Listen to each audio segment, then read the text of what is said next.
Kapolres Oku Selatan memimpin serah terima jabatan perwira utama di lingkungan Polres setempat yang digelar di halaman Mapolres.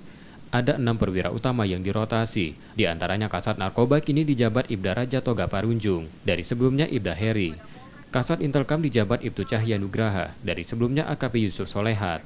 Serta Kasat Tahti Ibtu Soni Rahmani, yang sebelumnya dijabat Ibda Mulyamin.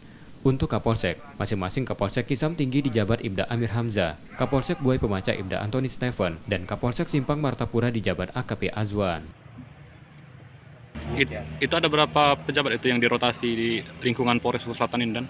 Untuk Kasat ada 3 Kasat, Kasat Res Narkoba, Kasat Intelkam, dan Kasat Tahti. Sementara untuk Kapolsek juga ada 3, Kapolsek Kisam Tinggi, Kapolsek Buai Pemaca, dan Kapolsek Simpang Martapura. Mutasi dalam rangka apa, Pak? Mutasi penyegaran dalam hal rotasi jabatan dikarenakan memang hal ini juga berlaku dan berlangsung di beberapa Polres lainnya. Perputaran atau rotasi jabatan bertujuan untuk menyegarkan organisasi dan anggota untuk meningkatkan kinerja dan pelayanan pada masyarakat. Setia Budi, Kompas TV, Ogan Kombring Ulu Selatan, Sumatera Selatan.